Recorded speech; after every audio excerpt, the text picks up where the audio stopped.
북한이 살포한 것으로 보이는 풍선이 무주군에서도 발견돼 경찰과 군 당국이 조사에 나섰습니다. 군 합동조사팀이 확인한 결과 담배꽁초와 같은 쓰레기가 들어있는 것으로 전해졌습니다.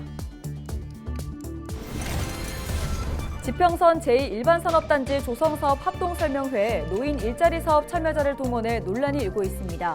김재 씨는 설명회 참석을 요청한 해당 동장에 대해 주의 조치를 내렸습니다. 전북 지역의 조출생률은 3.7명으로 전국 17개 시도 가운데 가장 낮은 것으로 나타났습니다. 지난해 같은 기간보다 0.2명 줄어든 수치입니다.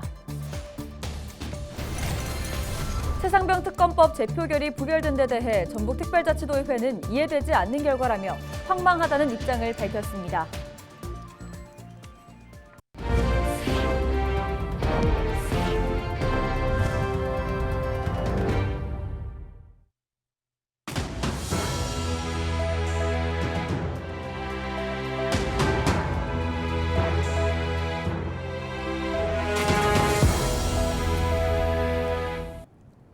시청자 여러분 안녕하십니까? 헬로티비 전북뉴스입니다. 북한이 남쪽으로 살포한 것으로 보이는 풍선이 전국적으로 발견된 가운데 무주군에서도 대남 살포 추정 풍선이 발견돼 경찰과 군 당국이 조사에 나섰습니다. 전북경찰청은 29일 아침 6시 50분쯤 무주군 무주읍의 한 전선에 걸려있는 대남 살포 추정 풍선을 수거해 군 합동조사팀이 확인한 결과 쓰레기 등이 들어있었다고 밝혔습니다. 경찰 관계자는 정체를 알 수 없는 물체를 발견하면 만지지 말고 바로 신고해달라고 당부했습니다. 김제 지평선 제2일반산업단지 조성사업 합동설명회에 노인 일자리 사업 참여자를 동원해 논란이 일고 있다는 소식 며칠 전 짧게 전해드렸는데요. 김제시는 설명회 참석을 요청한 해당 동장에 대해 주의 조치를 내린 것으로 확인됐습니다. 하지만 사업의 진정성마저 의심받고 있는데요. 정명기 기자의 단독 보도입니다. 지평선 제2산단 조성이 추진 중인 김제시 상동동 일원입니다. 김제시는 오는 8월 산단 계획 승인을 목표로 최근 산단 승인 신청서를 전북도에 제출했습니다. 지평선 제2 일반 산업단지를 조성하여 새로운 특화산업의 기반을 마련하고 그렇지만 땅 주인들 사이에선 여전히 반발이 나옵니다. 주민들과 아무 접촉사 없이 설명도 없이 그냥 자기 멋대로 일방적으로 정해가지고 지금까지 들고 나가서 행정 절차에 속도를 내고 있는 김제시는 며칠 전 외부 용역사가 참석한 가운데 설명회를 진행했습니다. 관련 법에는 환경영향평가서와 교통영향평가서, 재해영향평가서 등에 대해 주민 의견을 듣도록 명시돼 있기 때문입니다. 지난 23일 오후 2시 이곳 검산동 행정복지센터에서는 지평선 제2산단 추진을 위한 주민 합동설명회가 열렸습니다. 이날 참석자는 50여 명. 그런데 고령의 어르신들이 꽤 많습니다. 알고 보니 참석자 가운데 절반 이상이 김제시에서 모집한 올해 노인 일자리 사업 참여자였습니다. 자발적 참여가 아닌 행정에서 동원했던 것으로 드러났습니다. 노인 일자리 분들이 좀 많이 참석을 하시긴 했더라고요. 표지주분도 오시고 그 관련 마을에 계신 분도 오시고 하셨어요. 어르신들의 일자리 임금, 이른바 활동비는 정부와 지자체 보조금으로 지급되고 있습니다. 그렇기 때문에 어쩔 수 없이 동원에 응했거나 업무의 일부로 받아들였을 가능성도 있습니다. 당시 설명회에 참석한 지역구 시의원은 강하게 문제를 제기합니다. 이 사업 설명회 절차를 이행을 했다는 증거로 남기기 위한 사인을 위한 명분으로도 어르신들이 오셨기 때문에 전 이건 절차적 하자가 있다고 봅니다. 김제시는 노인 일자리 사업 참여자는 맞지만 일자리 사업이 아닌 동민 자격으로 참석한 것으로 판단했습니다. 어르신들에게 참석을 요청한 해당 동장에게는 주의를 주는데 그쳤습니다. 지평선 제2산단 조성은 1,700억 원이 넘는 막대한 지자체 예산이 들 것으로 추산됩니다. 이런 중차대한 사업을 추진하면서 행정 편의주의적으로 진행됐다는 비판은 피할 수 없게 된 상황.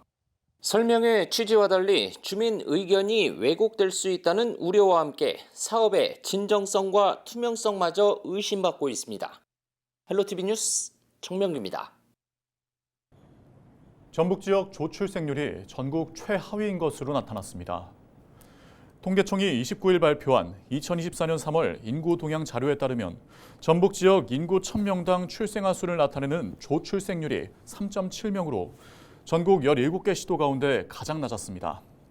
이는 지난해 같은 기간 전북 지역 조출생률인 3.9명보다 0.2명이 감소한 수치입니다. 윤석열 대통령이 국회에 제의를 요구한 최상병 특검법 재표결이 부결된 데 대해 전북특별자치도의회는 이해되지 않는 결과라며 황망하다는 입장을 밝혔습니다. 전북도의회는 28일 특검법 부결에 대한 입장문을 내고 자식 잃은 부모 마음에 공감하는 전북도민의 주장이고 요구였다며 국가가 왜 존재하는지 근본적인 의문이 풀리지 않는다며 이같이 밝혔습니다. 이어 최상병 특검법을 20일에 국회 첫 번째 통과 법안으로 만들지 않으면 도민의, 국민의 심판을 피할 수 없을 것이라고 덧붙였습니다. 21대 국회가 막판 본회의를 열었지만 법안 처리에는 성과를 내지 못했습니다. 길고 긴 여야 대치로 처리되지 못한 법안들은 29일 21대 국회가 막을 내리면서 모두 폐기됐습니다. 이세진 기자의 보도입니다. 21대 국회 마지막 본회의. 대통령 거부권 행사로 국회로 돌아온 최혜병 특검법은 최종 부결됐습니다.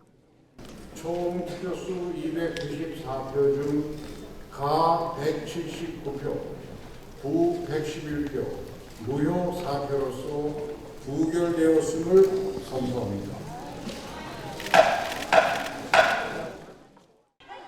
방청석에서 거센 반발이 이어졌지만 재표결에서 부결된 최혜병 특검법은 폐기됐습니다. 당신들이 인간이야? 사람이냐고? 당신 아들이 죽었다만 20살짜리 아들이 죽었다 해봐. 이런 행동하겠어 당신들.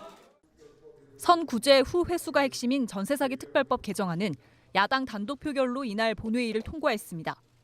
여야가 합의하지 못한 7개 쟁점 법안 가운데 민주유공자법을 비롯한 4개 법안도 야당 주도로 국회 문턱을 넘었습니다. 하지만 하루 만에 대통령 거부권에 발목이 붙잡혔습니다. 이날 본회의를 통과한 5개 법안 가운데 4개 법안이 제의 요구 대상.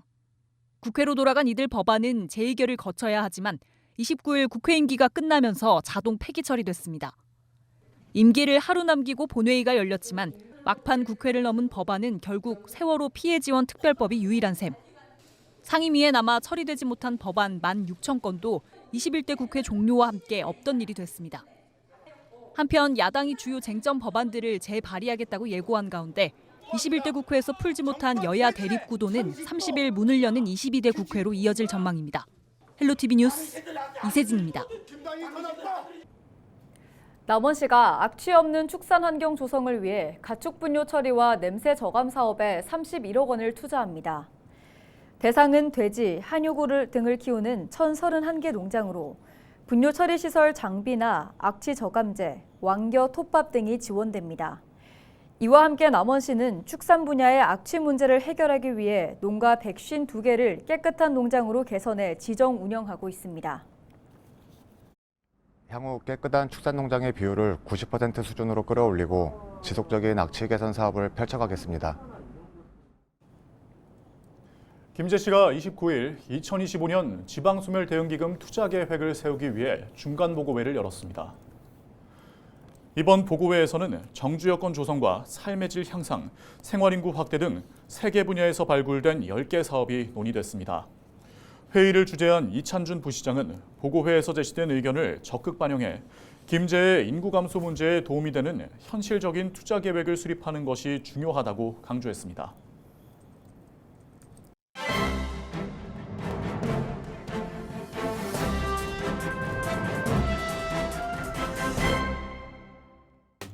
신문 브리핑 전북 도민일보 기사입니다. 국회 본회의에서 윤석열 대통령의 제2요구권 행사로 국회로 되돌아온 최상병 특검법이 부결됨에 따라 20일에 국회에서 전북 정치권의 변화가 주목된다고 합니다. 더불어민주당은 이날 오는 31일 20일에 국회 개원 즉시 최상병 특검법을 재발의하겠다고 예고한 데다 전북 정치권도 강경론이 세를 얻고 있다고 하는데요. 특히 21대 국회에서 전북 정치 지형은 지난 21대 국회와 비교해 윤석열 정부와 확실한 대립각을 형성하는 등 강경파의 힘이 실릴 전망이라고 합니다. 지난 4.10 총선에서 민주당 정동영 당선인, 이성윤 당선인은 윤석열 정부의 검찰개혁 주장 등 야당의 선명성을 앞세웠다고 하는데요. 국회에서 최상병 특검법 부결로 여야 극한 대치와 전북 정치권 내 강경 기류가 흐르면서 2년 후 지방선거도 선명성 경쟁에 불이 붙을 것으로 신문은 관측했습니다. 지금까지 신문 브리핑이었습니다.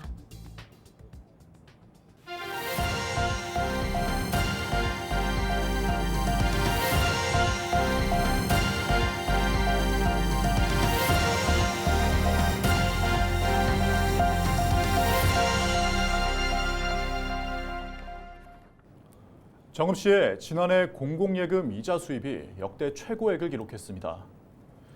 정읍시는 2023년 이자 수입이 53억 9천만 원으로 전년보다 23억 9천만 원 늘어 역대 가장 큰 이익을 얻었다고 밝혔습니다.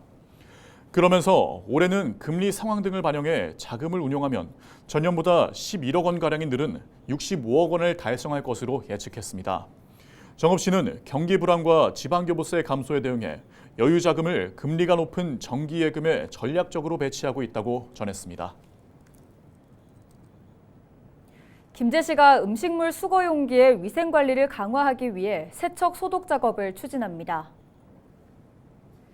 전문업체가 상반기 3번에 걸쳐 3,590여 개의 음식물 수거 용기를 세척 소독합니다. 김제시는 주기적으로 관리가 어려웠던 음식물 수거 용기를 세척 소독해 주민뿐만 아니라 청결한 거리 환경을 조성하는 데 도움이 될 것으로 기대했습니다. 임실군이 자매 도시인 강서구와 관광 우호 교류를 확대하고 있습니다. 진교훈 강서구청장은 지난 28일부터 이틀간 임실군을 방문해 신민 임실군수와 함께 옥정호와 치즈 테마파크 장미원 등 주요 시설을 둘러봤습니다. 신민군수는 진 구청장에게 지역 상생 효과를 언급하며 강서구 학교 급식에 임시 렌치즈 제품을 공급할 것을 제안했습니다. 순창군이 29일 제61회 전북특별자치도민체육대회 개최 D-100일 카운터기 개막식을 하고 본격적인 대회 준비에 들어갔습니다. 순창군은 오는 9월 순창에서 열릴 도민체전에 선수와 관람객 등 2만 5천여 명이 참여할 것으로 예상하고 지난해부터 전담팀과 조직위원회 등을 구성했습니다. 또한 39개 종목별 경기장을 조기 선정하고 지역 체육시설 곳곳을 보수하는 등 오는 9월 6일부터 4일간 열릴 대회 준비에 총력을 다한다고 밝혔습니다. 김정기 전북특별자치도 의원이 중국 크루즈 관광 상품 유치를 위해 관계기관과 합동 현장 답사를 진행했습니다. 전북특별자치도 문화관광재단과 한국관광공사 전북지사 등이 참여한 현장 답사는 부안 주요 관광지와 격포항 일대에서 이뤄졌습니다. 김 의원은 중국 현지 크루즈 선사와 여행사 관계자들이 부안을 기항지로 하는 크루즈 상품 개발 판매 의향을 밝혔다며 전북자치도가 사활을 걸고 준비해야 한다고 밝혔습니다. 고창군이 경찰서와 한국도로공사 등과 체납 차량 번호판 영치와 불법 명의 차량 합동 단속을 실시했습니다. 고창군은 자동차세 체납액이 3억 900만 원으로 전체 체납액의 20%를 차지한다며 단속을 통해 체납 차량 35대를 적발하고 이 가운데 3대는 현장 영치했다고 밝혔습니다. 임실군이 옥정호 등 청정지역 수질오염을 예방하기 위해 개인 하수 처리 시설 지도 점검에 나섭니다. 대상은 개인 하수 처리 시설 사용 장소와 야영장, 옥정호 인근 지역으로 방류수 수질 기준 준수 여부 등을 이달부터 11월까지 점검합니다. 제3회 김제시 청소년의 날 기념행사가 지난 25일 김제 시민문화체육공원에서 열렸습니다. 이날 행사는 지역 청소년과 가족 등 500여 명이 참석한 가운데 모범 청소년과 유공자에 대한 시상식과 함께 청소년 동아리 공연과 다양한 체험 프로그램이 운영됐습니다. 김제시는 관련 조례에 따라 매년 5월 마지막 토요일 지역 청소년을 위한 행사를 열고 있습니다. 이상으로 뉴스를 마칩니다. 함께해 주신 여러분 고맙습니다.